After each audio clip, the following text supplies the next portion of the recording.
All right, so I'm going to talk briefly about a couple of concepts, what we call immersive journalism and what we call volumetric VR. So pretty straightforward. Immersive journalism is essentially using some of these tools that Dan just showed us to tell news and documentary stories. How do we apply these technological breakthroughs to find a new way of communicating the news, right?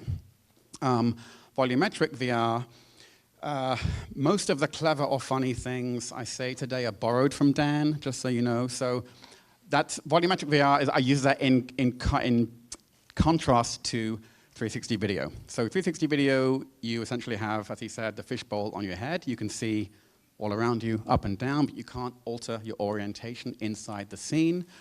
With volumetric, which we also sometimes call walk-around VR, we put you in a computer-generated space where you can move around, and that increases your sense of immersion and interaction, and we think makes for a more powerful experience. Both modes have their pros and cons. Noni's company that I'm the co-founder of uses both, but I'm going to talk today a bit more about volumetric. If the clicker works. All right, so you've all heard these words so many times by now, but I just want to just one more time quickly define, because some of this terminology is still a little indistinct.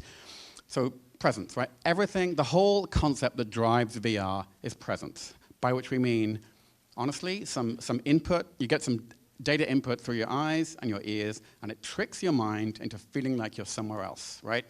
There are much more complex definitions, and there are teams of neuroscientists working on this. It's a real academic discipline, but that's fundamentally what it's about, making someone feel present somewhere else, okay? The knock-on effect of that presence is empathy. For some reason, when you go into these kind of environments, you feel a super strong emotional reaction with the people that you see, the environments that you encounter. It creates a very strong empathetic response.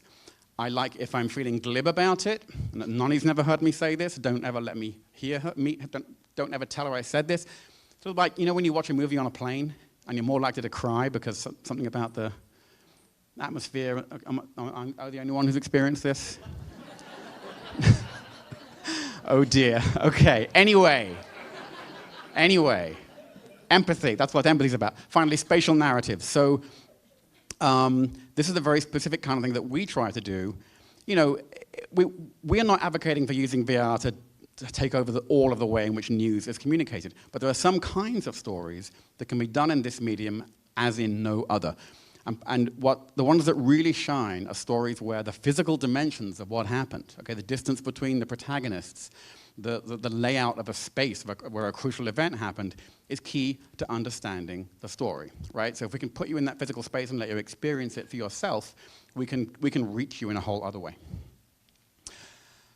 I'm going to quickly walk through my partner Noni's very first piece that she made in Walk Around, just because it gives you a sense of how it works, and then I'll go through a few other key issues, and then I'll hand over to my colleagues. I've called this volumetric VR the prehistoric era. This actually was 2009, okay? Noni was working at USC on a multimedia project the university was doing called Hunger in the Golden State, about hunger in California. And it was going to be, at that time, what we would have called a traditional multimedia project. Text, stills, videos, audio, etc. She had an intern working for her who was out in the field with a sound recorder, and the intern went to visit a food bank in downtown LA, and while she was there recording audio, a man who was standing in line, who was diabetic, went into a coma. His blood sugar got too low, he didn't get food in time, and he collapsed on the floor. And the intern just haphazardly happened to capture this audio. Came back to the lab, and something snapped in Noni's mind to like, I can tell this story in this new medium that I've been thinking about, and it'll be a new way of conveying the sort of, the emotional power of what happened here. Her colleagues said she was crazy. She persevered. Took about 3 years and a lot of donated help from people at USC and people like Dan. But so here's a still image of the real event. Here is an image of the VR scene that she created. And I'm now going to play you a short video, which I think is very, very illustrative of one of the central qualities of this medium. So on the left side of the screen, you'll see what it's like to be inside that experience. After about 10 seconds, on the right side, you'll see someone who's walking through it, and you'll see how he interacts with what's going on. So it's very it's illustrative from that point of view. Pop quiz.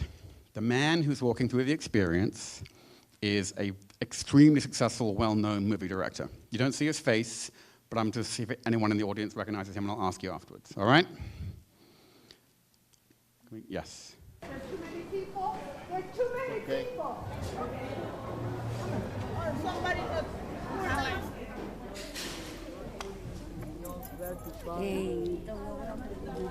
Okay, he's having a seizure. Okay.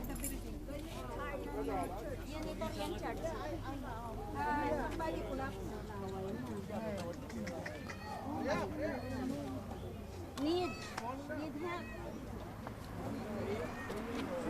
Yeah, we need ambulance. Somebody is His saliva is falling down right now. Hurry up.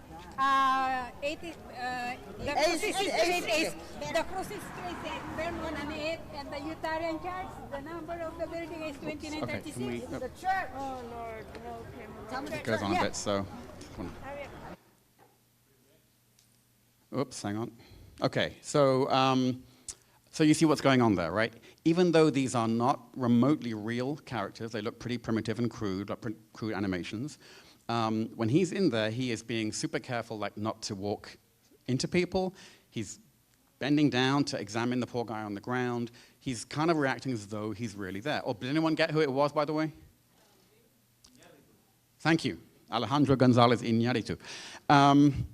So, 2012, this piece went to the Sundance Film Festival, and Noni's crazy bet, everyone told her she was crazy, paid off, because time and again we saw the same response. People got down on their knees to try and help the man.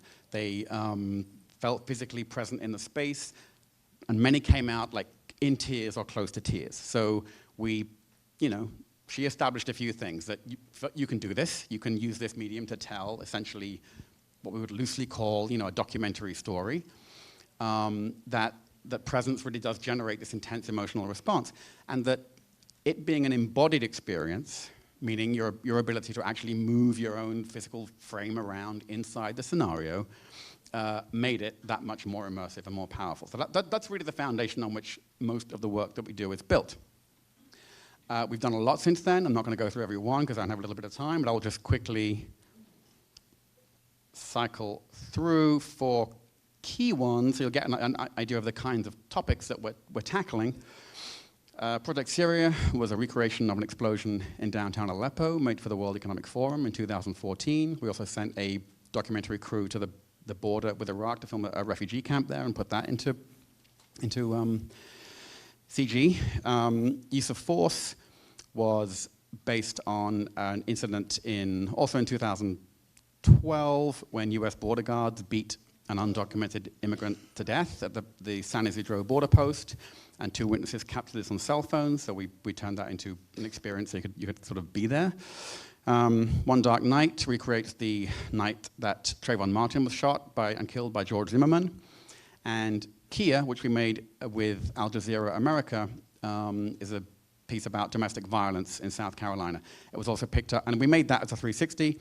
It was picked up by the New York Times for their Sundance UpDoc selection, which gave us a chance to turn it into a walk-around piece, which is very interesting to see that same story and experience it, in a 360 way and then in the walk-around way to see the difference between the two formats. So, a few critical issues that we're going to want to discuss, I think, on the panel. 360 versus volumetric. As I said, each has its pros and cons. We work in both. My colleagues work in one or both. Worth discussing as to the role that each can play as this medium evolves. Evolution of hardware, I'll show you some pictures for that in a second.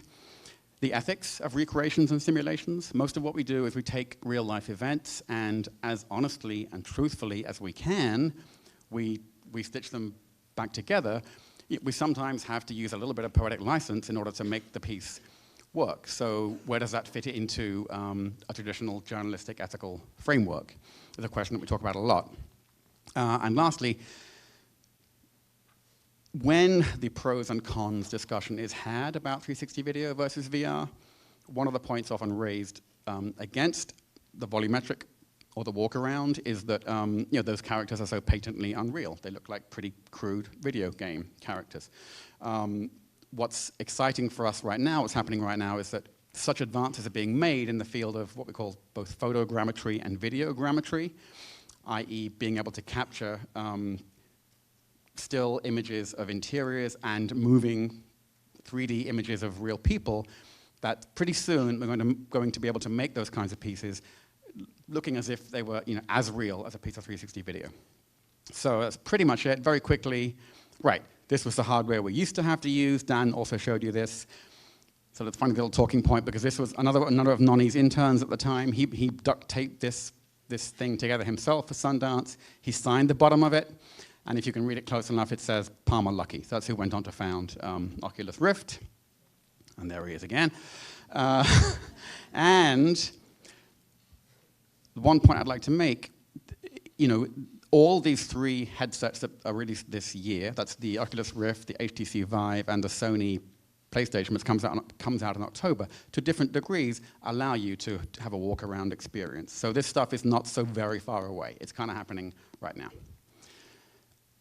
This is the level of photorealism we can now achieve with scanned 3D characters, right? So it's really developing. And finally, and very quickly, just a few things that kind of spring to mind as optimal uses for volumetric. When you can't get a film crew in, which is often the case. Nonny's first piece, which he made in Second Life, was recreating Guantanamo Bay, when no one really had any idea what it looked like. No one could get access. So you can't always get a film crew in. In that case, what are you going to do? Again, spatial narratives. And her favorite example here, I assume a lot of you listen to the Serial podcast. Okay? One more time. No. Sorry, I used to be a musician. What can I say? So imagine being in that Best Buy parking lot, physically being there, and being able to see the dimensions and the distances and the angles, and be able to really sort of experience that story in a physical, spatial way. Interaction. I mean, Dan pointed to some of this stuff. We saw a guy using controllers. In that piece we did about the fatal beating by the border guards, for example, you were given a simulated cell phone and the ability to capture 60 seconds of footage, like capture the most incriminating footage you can if these agents were ever to be brought to trial. So adding that degree of interaction really increases people's engagement in the material. And again, past events, when there's no extant footage, this is a great way to go back and remake some of those. And I think that is it. Thank you very much.